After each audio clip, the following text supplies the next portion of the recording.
나마스테. 안녕하세요. 무자극 영혼의 힐링 채널 스타시드입니다. 오늘도 시작하기 앞서 좋아요와 구독하기로 응원의 에너지 좀 많이 나눠주시고요. 그럼 시작하겠습니다.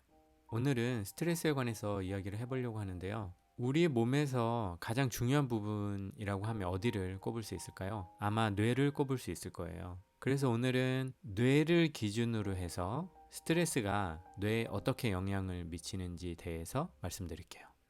현대시대에서 스트레스가 없는 사람은 아마 한 명도 없을 거예요. 즉, 인간이면 스트레스를 느끼게 되는 거죠. 특히 요즘 사회에서는요. 요즘은 스트레스가 너무 심해서 불면증이나 아니면 감정 조절, 심지어 인간관계에서도 영향을 미치게 되는데, 최근에 제 학생들 중 한 명이 사람들이랑 같이 있는 것 자체가 너무 스트레스라고 하더라고요. 특별한 어떤 문제가 없는데도요. 이처럼 스트레스는 스트레스를 받은 우리 몸에 직접적, 간접적으로 영향을 미칠 뿐 아니라 사회생활에서도 큰 영향을 미치게 되는데, 이에 대해서는 대부분의 분들이 아마 공감을 하실 거예요. 왜냐하면 스트레스 많을 때는 중간중간에 그런 거를 우리도 느낄 때가 있으니까요. 그게 심한 어떤 병적 수준이 아니더라도 생활에서 스트레스 많을 때 누구 만나면 뭔가 나다운 행동, 나다운 대화를 이끌기가 쉽지 않고 업무 혹은 공부하는데도 직접적으로 영향을 받게 되잖아요. 그래서 아마 많은 분들이 공감을 하실 거라고 생각을 하는데요. 원래 스트레스라는 것이 꼭 나쁜 거는 아니에요. 스트레스를 통해서 집중력을 끌어내기도 하고 자기를 한계로 몰아붙이면서 평상시에 하지 못하는 그런 일들을 해내기도 하니까요. 그래서 스트레스는 이렇게 꼭 나쁜 거는 아니에요. 하지만 문제가 뭐냐면 이러한 스트레스가 계속 지속된다는 것에 그 문제가 있는 거예요. 업무적이나 아니면 자신의 무언가의 목표를 위해서 자신을 불태우고, 그래서 거기서 받는 스트레스는 당연한데, 일상의 많은 시간이, 일상의 대부분의 시간이 소위 사회생활이나 아니면 이 현대시대의 어떤 문화적 특성 같은 것들로 인해서 잠자는 시간 외에 거의 대부분의 시간을 스트레스를 강하게 혹은 약하게 번갈아 가면서 받는, 이 장기적으로 스트레스를 받는 게 문제인 거죠. 뇌가 쉴 시간이 없는 거예요. 계속 자극이 오는 거죠. 그런데 이렇게 스트레스에 장시간 노출되면 이게 우리 뇌에 직접적 그리고 물리적으로 영향을 주게 되는데요. 그럼 뇌가 받는 직접적인 영향이 무엇이냐? 충격받지 마세요. 스트레스에 장시간 노출되면 뇌의 사이즈에 변화가 오고요. 뇌의 구조에도 변화가 오고요. 뇌가 작동하는 방식도 고장이 난대요. 후덜덜하죠. 그래서 조금 더 구체적으로 과학적인 내용을 뒷받침해서 설명을 드리면, 뇌는 시상하부 뇌하수체 부심피질 축이라는 말도 안 되는 어떤 부분이 있는데요. 이름이 너무 어렵네요. 근데 이 부분이 스트레스를 받을 때 그걸 처리해주는 역할을 한대요. 그러니까 우리가 노력을 가하지 않아도 자연스럽게 스트레스를 해소해주는 역할을 한다고 생각하시면 돼요. 그런데 뇌가 스트레스를 감지하면 방금 말씀드린 그 중요한 역할을 하는 그 축이 먼저 반응을 한대요.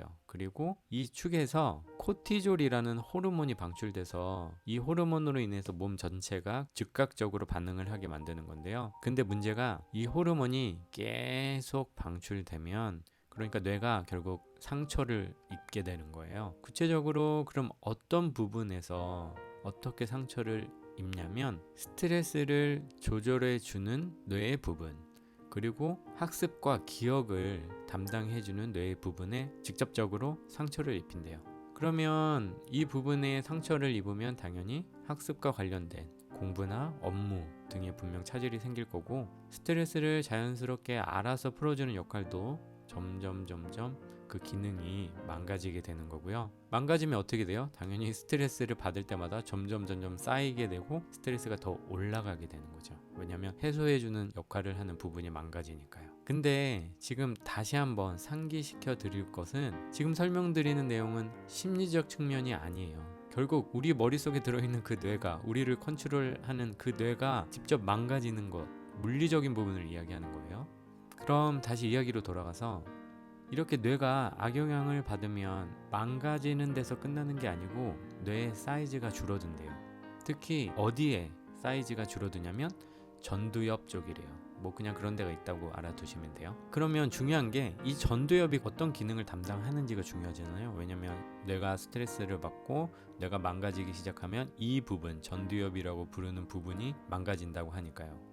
그러면 이 전두엽이 뭘 담당하냐면 의사 결정하는 거랑 판단하는 걸 담당한대요.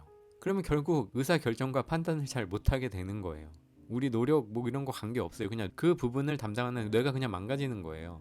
그래서 결국에는 상호작용이 뭐예요? 사람들과 대화하는 거잖아요. 그런 부분에서 이제 힘들어지게 되고, 그래서 전두엽이라는 데는 의사결정, 판단, 그리고 하나 빼먹었는데 상호작용, 이 세 가지를 담당하는데, 의사결정, 판단 뭐 너무 중요하죠. 그리고 상호작용, 결국 사람들 이 사회생활 하는데 너무 중요한 거고, 그런 데가 망가지는 거예요. 내 자신이 심리적으로 이상한 게 아니고 그냥 뇌가 그 부분이 망가져서 그렇게밖에 못하는 거예요.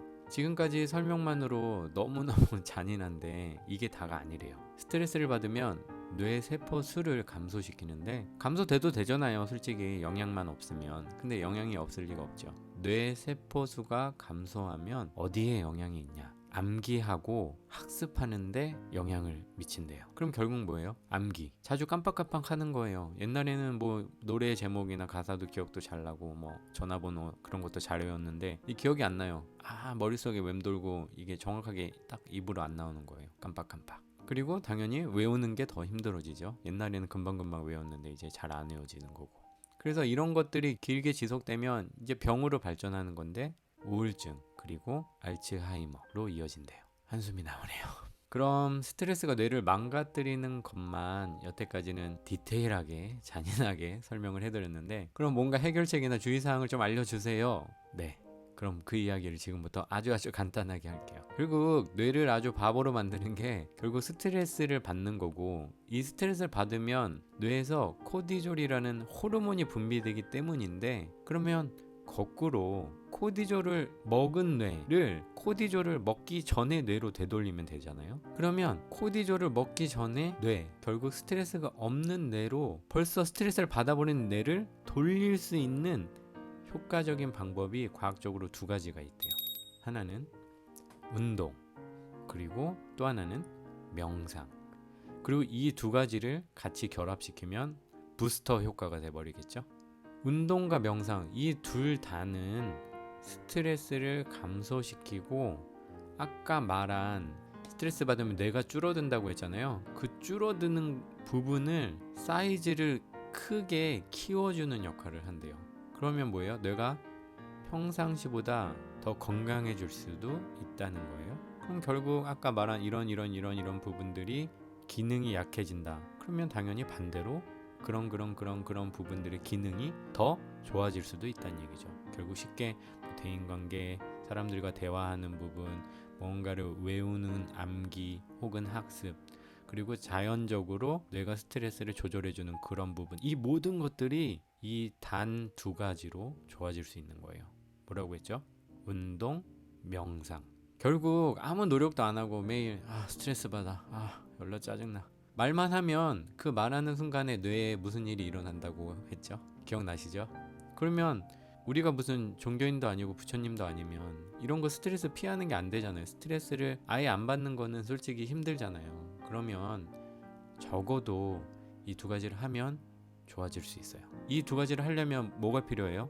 우리의 의지, 노력, 이 귀차니즘을 부술 수 있는 어떤 이런 부분들이 필요한 거예요.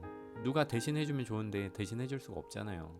요즘은 돈 안 들이고도 집에서도 이 두 가지 쉽게 할 수 있고, 유튜브 같은 데 관련 정보도 너무 널려 있으니까 자신에게 맞는 운동과 명상을 꼭 좀 찾아보세요. 그리고 제 채널이 여기에 초점이 있으니까 채널 방문도 해주시고 다양한 지식 그리고 명상도 직접 같이 해보시면 좋고요. 제일 중요한 거는 자신이 좋아서 큰 노력을 기울이지 않고 할 수 있는 그런 활동들을 찾는 거예요. 운동하는 게, 명상하는 게 또 하나의 스트레스가 되면 아무 의미가 없잖아요. 자, 오늘은 스트레스를 받으면 몸이 안 좋대가 아니고 정확하게 어떻게 안 좋은지를 뇌를 기준으로 한번 알아봤고요. 그리고 마지막 부분에 너무 쉬운 해결책도 알려드렸으니까 꼭 이번 주는 자신에게 맞는 운동과 명상 방법을 찾아보는 숙제를 내드릴게요. 꼭 하셔야 돼요. 그럼 오늘도 함께 해주셔서 감사합니다. 바이바이.